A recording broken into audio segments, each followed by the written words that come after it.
शोभा भारती। पेश है आपकी मनपसंद न्यूज बुलेटिन गाजियाबाद हलचल। लापता बिल्डर विक्रम त्यागी मामले की सीबीआई जांच कराने की मांग को लेकर गाजियाबाद बिल्डर एसोसिएशन ने प्रदेश के मुख्यमंत्री के नाम ज्ञापन सौंपा। बिल्डरों ने आरोप लगाया है कि पुलिस की नाकामी के कारण बिल्डर मामले का खुलासा नहीं हो पा रहा है। 26 जून से लापता बिल्डर विक्रम त्यागी मामले की सीबीआई जांच कराने की मांग को लेकर सोमवार को गाजियाबाद बिल्डर एसोसिएशन ने प्रदेश के मुख्यमंत्री के नाम ज्ञापन सौंपा है। बिल्डरों का कहना है कि 2 महीने से अधिक समय बीत जाने के बाद भी पुलिस लापता बिल्डर विक्रम त्यागी के बारे में कोई सुराग नहीं लगा पा रही है। पुलिस की इस नाकामी की वजह से परिजनों में भय की स्थिति बनी हुई है। विक्रम त्यागी की बरामदगी में गाजियाबाद पुलिस फेल हो चुकी है। हम सीबीआई की मांग करने आए। बिल्डरों का आरोप है कि 26 जून को विक्रम त्यागी संदिग्ध परिस्थितियों में गायब हो गए थे। 27 जून को उनकी कार मुजफ्फरनगर में मिली थी और कार में खून भी मिला था, जिसका डीएनए विक्रम त्यागी से मैच हुआ था। एसटीएफ को मामले की जांच सौंपी गई थी, लेकिन उसके बाद भी विक्रम त्यागी मामले का खुलासा होना तो दूर, बिल्डर के बारे में आज तक कोई सुराग नहीं मिला, जिसे लेकर बिल्डर्स परिजनों में रोष व्याप्त है। विक्रम त्यागी जी को 1.5-2 महीने हो चुके हैं, उनका कोई सुराग नहीं लगा पाया। न प्रशासन न सीबीआई की मांग कर रहे हैं। बता दें कि बिल्डर विक्रम त्यागी की बरामदगी की मांग को लेकर विभिन्न सामाजिक संगठनों द्वारा आंदोलन चलाया जा रहा है। विक्रम त्यागी न्याय मंच का गठन भी किया गया था, जिसके बैनर तले लगातार आंदोलन किया जा रहा है। मामले का खुलासा करने के लिए बिल्डर्स सीबीआई जांच की मांग कर रहे हैं। ब्यूरो रिपोर्ट, युग करवट न्यूज़। भले ही योगी सरकार किसानों के हमदर्द होने का दावा करती हो, लेकिन किसानों के प्रति पुलिस का क्या रवैया होता है, यह ललितपुर की एक घटना से पता चलता है। शिकायत लेकर पहुंचे एक किसान की पुलिस पिटाई से कान के पर्दे फट गए। एक और योगी सरकार की ओर से किसानों के साथ हमदर्दी जताई जाती है, तो वहीं योगी सरकार की पुलिस किसानों के साथ कैसे पेश आती है, यह ललितपुर के इस किसान से बेहतर कोई और नहीं बता सकता है। पुलिस के सामने आंखों के आंसू थम नहीं रहे हैं। अपनी ज़मीन पर कब्जे की शिकायत लेकर थाने पहुंचे इस किसान के पुलिस ने ऐसी पिटाई कर दी है कि कान के पर्दे तक फट गए। अब इस किसान को समझ में नहीं आ रहा है कि शिकायत करे या चुपचाप अपने घर चला जाए। इस घटना के बाद से ही सोशल मीडिया पर यह वीडियो छाया रहा। लोग पुलिस कर्मियों के खिलाफ कार्रवाई की मांग कर रहे हैं। ब्यूरो रिपोर्ट, युग करवट न्यूज़। सुहेल देव भारतीय समाज पार्टी ने आरोप लगाया है कि उत्तर प्रदेश सबसे महंगा विद्युत आपूर्ति करने वाला प्रदेश बन गया है। इस सरकार में सबसे अधिक घोटालों का खुलासा हुआ है, जिससे जीरो टॉलरेंस नीति की पोल खोलकर रख दी है। जिला मुख्यालय पर सोमवार को अलग अलग संगठनों ने अपनी मांगों को लेकर ज्ञापन दिया। सुहेल देव भारतीय समाज पार्टी ने पेट्रोल डीजल की बढ़ी कीमतों के विरोध में डीएम के माध्यम से राज्यपाल के नाम ज्ञापन सौंपा। पार्टी जिला अध्यक्ष तेज प्रताप सिंह ने कहा कि भाजपा सरकार की जन विरोधी नीतियों के कारण आम जन बेहद परेशान है। सहायक शिक्षा भर्ती घोटाला, अनामिका शुक्ला, ममता राय, प्रीति यादव, फर्जी सामूहिक नियुक्ति प्रकरण जैसे घोटालों ने सरकार के जीरो टॉलरेंस की पोल खोलकर रख दी है। पार्टी ने राज्यपाल को ज्ञापन सौंपकर अपनी 10 सूत्रीय मांगे भी रखी हैं। वहीं खोड़ा मकनपुर नगर पालिका में व्याप्त भ्रष्टाचार के खिलाफ स्थानीय निवासियों ने डीएम को ज्ञापन सौंपा है। ज्ञापन सौंपने आए लोगों ने कहा है कि नगर पालिका के अधिकारी व कर्मचारी अपनी मनमानी कर रहे हैं। अगर कोई इनका विरोध करे तो यह उल्टे गाली गलौज करने पर उतारू हो जाते हैं। हाल ही में सर्वोच्च न्यायालय ने आदेश पारित किया था कि एनसीआर में बेसमेंट के ऊपर कोई 3 मंजिला भवन से अधिक निर्माण नहीं होगा, लेकिन पालिका अधिकारियों व कर्मचारियों की मिलीभगत के कारण खोड़ा क्षेत्र में ऐसी दर्जनों इमारतें हैं जो आदेशों को दरकिनार कर बनाई जा रही हैं। ज्ञापन में स्थानीय लोगों ने मांग की है कि खोड़ा नगर पालिका को अब तक दिए गए फंड की जांच कराई जाए, जिससे भ्रष्टाचार का खुलासा हो सके। ब्यूरो रिपोर्ट, युग करवट न्यूज़। विजयनगर के भूड़ भारत नगर में शराब ठेके के विरोध में महिलाओं का प्रदर्शन लगातार जारी है। प्रदर्शन कर रही महिलाओं ने कहा है कि जब तक ठेका बंद नहीं हो जाएगा वे शांत नहीं बैठेंगी।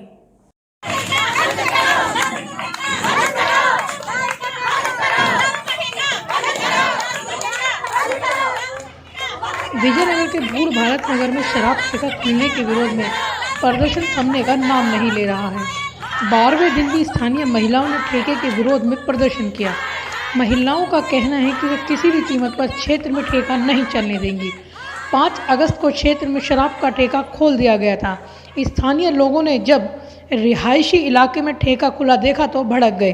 हाँ जी, कितने दिन से चल रहा है, अभी तक कोई सुनवाई नहीं हो रही है। कब से आप प्रदर्शन कर रहे हैं? 5 तारीख से। अच्छा, आपने कोई शासन प्रशासन में एप्लीकेशन वगैरह दी है? हाँ जी, हर जगह एप्लीकेशन दी है, लेकिन अभी सुनवाई कहीं से भी नहीं हो रही है। अच्छा, जांच कहीं से भी नहीं हुई है अभी? नहीं, अभी कहीं से भी नहीं हुई है। अच्छा, कोई भी नहीं आया अभी शासन नहीं, अभी प्रशासन कोई की नहीं तरफ से? आया। हम डीएम ऑफिस गए थे, उन्होंने 1 हफ्ते का टाइम दिया है।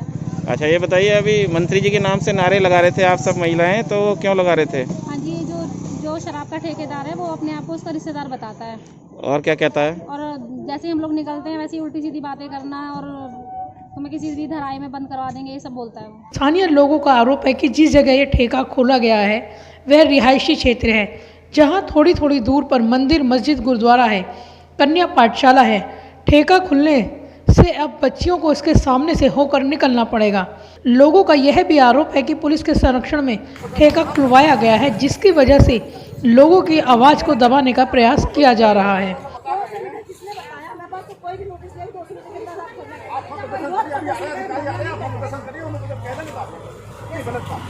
ये हमारे आवासीय कॉलोनी में जो है ठेका खुल गया शराब का। तो ये धरना प्रदर्शन आप? 2 मंदिर है, हाँ। कन्या पाठशाला है, आर्य समाज कन्या पाठशाला है, मस्जिद है, गुरुद्वारा है, और आवासीय कॉलोनी के घर में घर लगे हुए हैं, जहाँ पे 20 लड़कियाँ कन्या रोज डेली वहाँ पे खेलती थी, वहीं पर ठेका खुल गया है। अच्छा, आपने इसका विरोध जो किया है वो कब से कर रहे हैं? 5 अगस्त से। 5 अगस्त से, जब से ये ठेका खुला तब से विरोध चल रहा है। आपने इसकी शासन प्रशासन में एप्लीकेशन वगैरह दी है? एप्लीकेशन विज्ञापन तो हम दे चुके हैं, और हमें 2 दिन के लिए राहत दी गई थी। अच्छा। आज संडे है, देखते हैं कल क्या होता है। अभी कोई जांच वगैरह के लिए कोई अधिकारी नहीं आए हैं? अच्छा, ये कब तक धरना प्रदर्शन करेंगे आप? जब तक यहाँ से ठेका हट नहीं जाएगा। अच्छा, पुलिस से आपको कुछ बोला जा रहा है? हाँ, पुलिस से पुलिस हमको थोड़ा सा, यहाँ पे लोकल पुलिस हमें जो है मजबूर कर रही है। बता दें कि शराब ठेकों के खिलाफ हो रहे विरोध प्रदर्शन को देखते हुए हाल ही में डीएम द्वारा एक जांच समिति का गठन भी किया गया था, जिसकी रिपोर्ट आने का इंतजार है। लेकिन महिलाओं का कहना है कि प्रशासन द्वारा जब तक यह ठेका नहीं हटवाया जाता, उनका विरोध प्रदर्शन जारी रहेगा। ब्यूरो रिपोर्ट, युग करवट न्यूज। जिला मुख्यालय पर सोमवार को विभिन्न संगठनों ने अपनी मांगों को लेकर ज्ञापन सौंपा। संगठनों ने प्रदेश में कानून व्यवस्था के बेपटरी होने का आरोप लगाया, तो वहीं खोड़ा नगर पालिका में व्याप्त भ्रष्टाचार की जांच कराने की भी मांग रखी। जन अधिकार पार्टी ने अपनी मांगों को लेकर सोमवार को ज्ञापन सौंपा। पार्टी पदाधिकारियों ने आरोप लगाया है कि केंद्र व प्रदेश सरकार की जन विरोधी नीतियों के कारण आज आम जन बेहाल हो गया है। डीजल पेट्रोल के बढ़ते दामों से महंगाई बढ़ गई है, जिसकी वजह से लोगों का जीना मुहाल हो गया है। प्रदेश में दलितों, पिछड़ा वर्ग के खिलाफ उत्पीड़न के मामले लगातार बढ़ रहे हैं। प्रदेश में कानून व्यवस्था पूरी तरह से बेपटरी हो गई है। यूपी के अंदर जब से ये हमारी योगी सरकार आई है, बीजेपी सरकार आई है, जब से पिछड़ी जातियों के ऊपर बहुत ज़्यादा अत्याचार हो रहे हैं।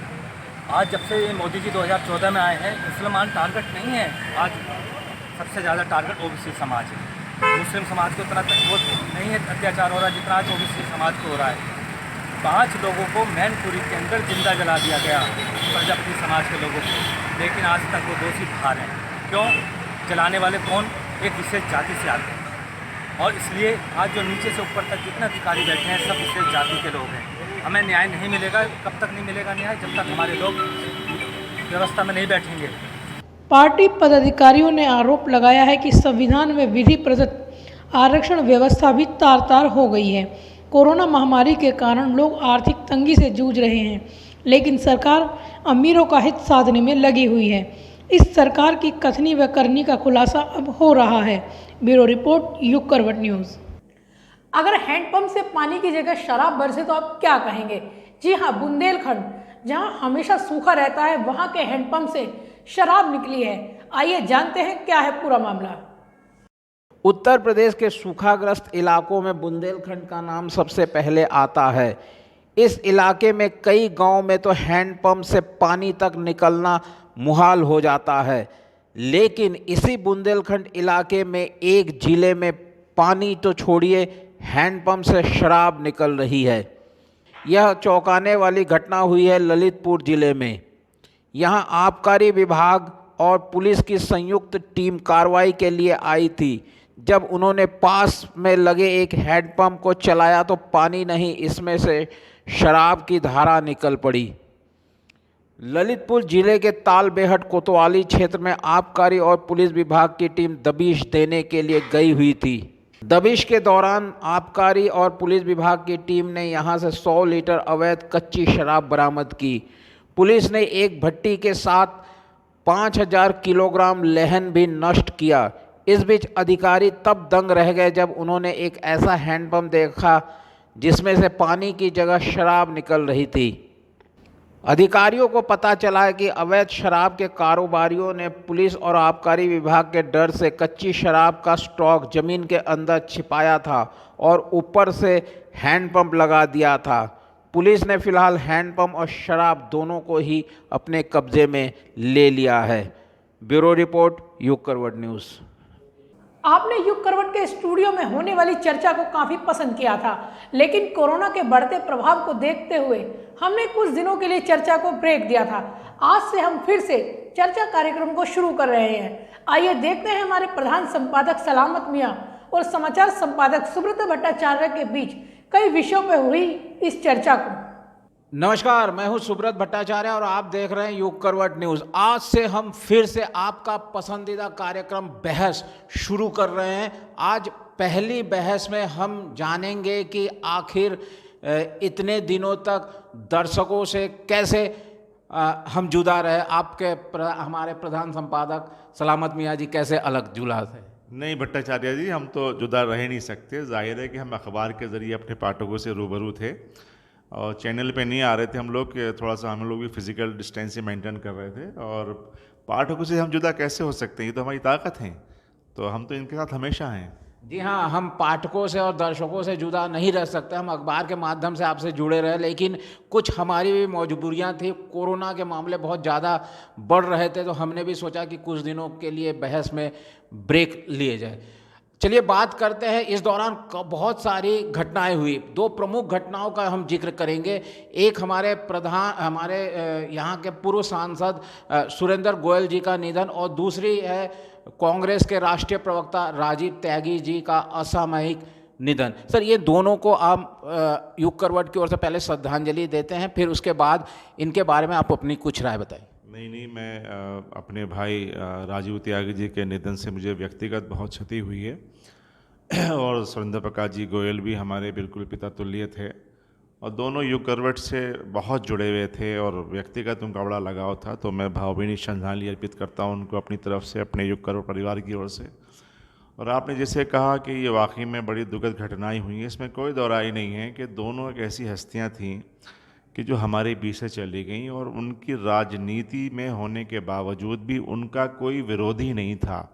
ये बड़ी बात है। और स्वर्गीय राजीव त्यागी का तो ये आलम था कि वो दूसरे दलों में ज़्यादा पॉपुलर थे और लोग उनसे बहुत मोहब्बत करते थे। कांग्रेस में तो पॉपुलर थे ही, लेकिन इसके अलावा भारतीय जनता पार्टी हो, बसपा हो, समाजवादी पार्टी हो, ये और भी पार्टियाँ हों, उसमें राजीव त्यागी का बिल्कुल व्यक्तिगत बड़ा लगाव था। और ये आकस्मिक उनका निधन हुआ है जो आसानी से देखिए नहीं भर पाएगा। और हमारा तो मेरा बड़ा निजी नुकसान है, उनसे मेरा बहुत अच्छे रिलेशन थे और बहुत परिवार की तरह थे और कोई भी बात होती थी तो वो मुझसे डिस्कस करते थे, मैं उनसे करता था।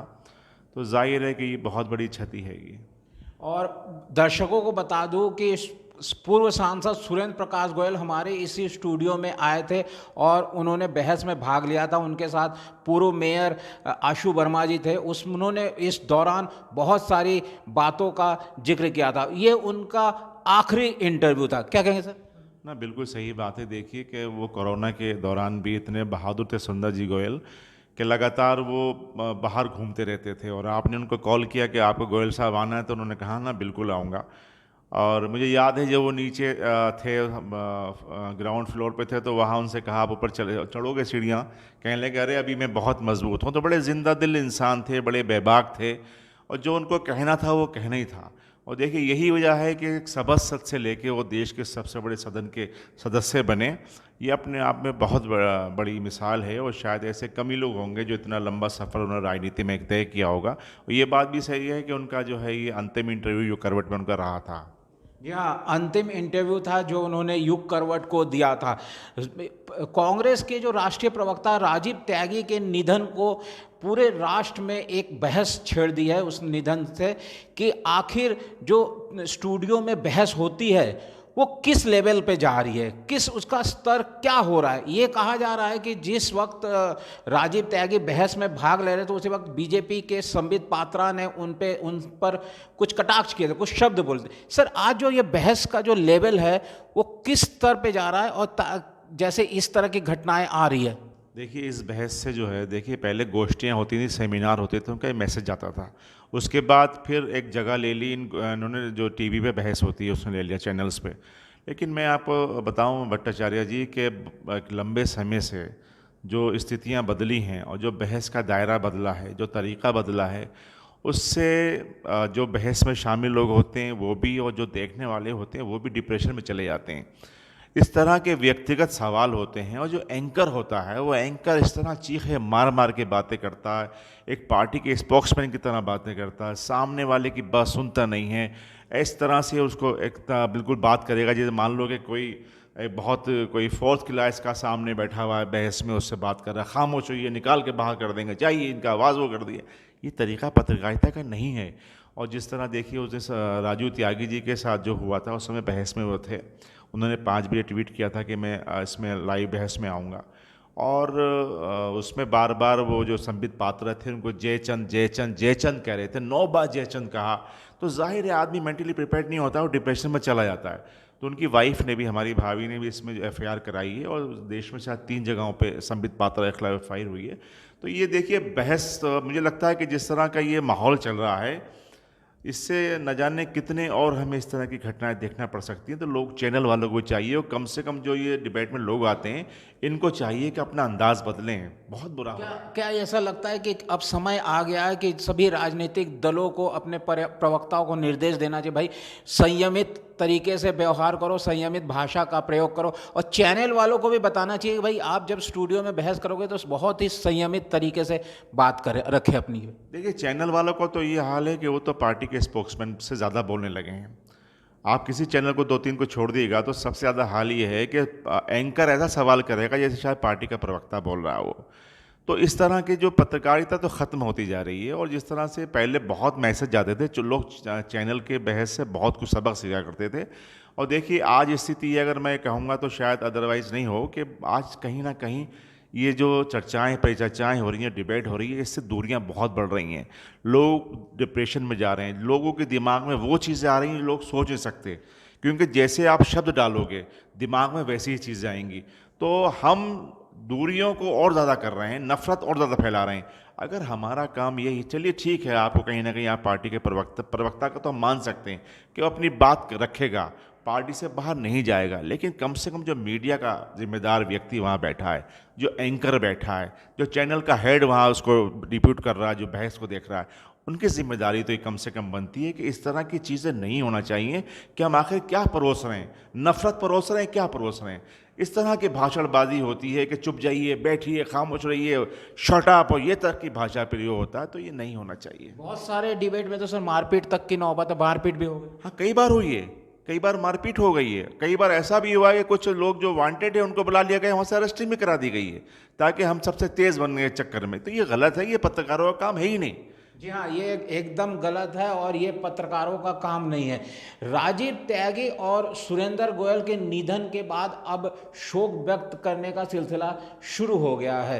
कांग्रेस के वरिष्ठ नेता और सोनिया गांधी, राष्ट्रीय अध्यक्ष सोनिया गांधी के सलाहकार अहमद पटेल ने कल राजीव त्यागी के घर और सुरेंद्र गोयल जी के घर जाकर सांत्वना व्यक्त। आज रक्षा मंत्री राजनाथ सिंह का भी फोन आया दोनों के हमारे पास प्रधान संपादक के पास इस बारे में बहुत सारी जानकारी है, वो बताएंगे क्या था सर। देखिए, मैं आपको बताऊं कि इसमें कोई दोहराई नहीं है कि माननीय रक्षा मंत्री श्री राजनाथ जी जो है वो लोगों के दिलों पर राज करते हैं, इसमें कोई दोहराई नहीं है। उसके कई कारण हैं, कोई ऐसे राज नहीं करता।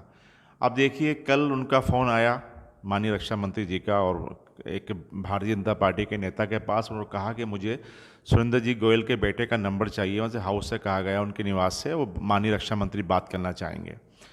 तो उनको ये बताया गया कि राजू त्यागी जी की भी निधन हो गया। तो उन्होंने कहा अच्छा ठीक है, मेरी मुलाकातें कम हैं लेकिन लाइए मैं उनसे भी बात करूँगा।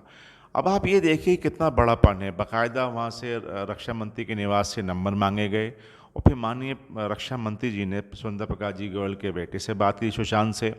काफ़ी देर तक उन्होंने बात करी और उनके बहुत वो किया और इसके बाद राजू त्यागी के बेटे से बात करी।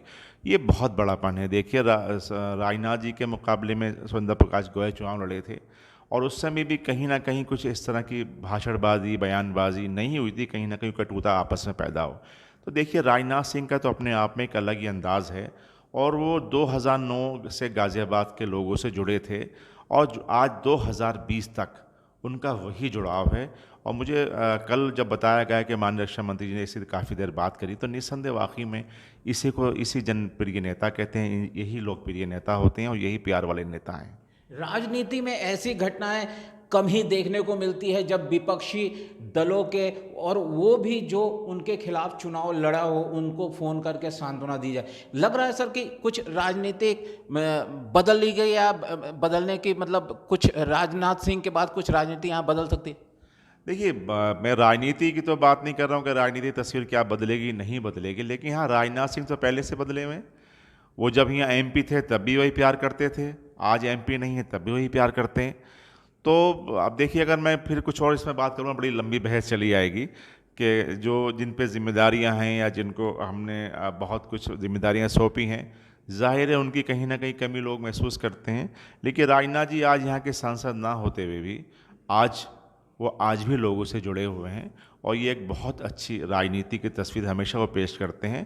पहली बार ऐसा नहीं हुआ, उन्होंने कई बार जो है गाज़ियाबाद के लोगों के दुख सुख में शरीक हुए हैं। ये बहुत बड़ी बात है और जाहिर है कि गाज़ियाबाद को अगर वो नहीं भूल रहे हैं तो गाज़ियाबाद के लोग भी उनको नहीं भूलते। जी हाँ, गाज़ियाबाद के लोग भी राजनाथ सिंह को नहीं भूल पाएंगे। बात करते हैं थोड़ी कोरोना की। पिछले 2 महीने से कोरोना की रफ्तार लगातार बढ़ रही है, लेकिन जो चेतना है या जागरूकता है वो घट रही है। क्या कहेंगे सर? देखिए आपको याद होगा भट्टाचार्य जी कि हमने इस बारे में पहले बात की थी, शायद आई थिंक 2 महीने पहले हमने कहा था कि अब ये कोरोना जो है ख़बरों से गायब हो जाएगा। जितने केसेस बढ़ेंगे, जहाँ 10, 15, 20 केसेस थे तो पूरा वो हाईलाइट रहता था, बहुत ज़्यादा होता था, लॉकडाउन ये तमाम चीज़ें।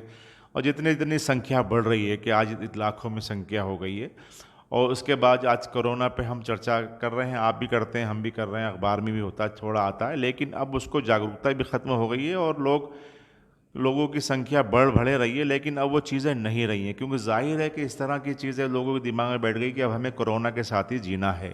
तो जाहिर है जब कोरोना के साथ ही जीना है तो जिस तरह जी रहे हैं उसी तरह आगे बढ़ रहे हैं, लेकिन ये अच्छा संकेत नहीं है। अभी भी देखिए 2 गज की दूरी बहुत ज़रूरी है और मैं समझता हूं कि माननीय प्रधानमंत्री जी ने 15 अगस्त पर भी इसका जिक्र किया। इसके अलावा उन्होंने बीच में भी बात की थी 10 राज्यों के मुख्यमंत्रियों से, तब भी उन्होंने इस बात पर बड़ा चिंता व्यक्त की थी कि मामला बड़ा गंभीर है। लेकिन अब देखिए आहिस्ता आहिस्ता सब चीज़ों में ढील जा रही है। आज माता वैष्णो देवी की यात्रा शुरू हो गई है, वहाँ भी 2000 लोगों की परमिशन दी गई है।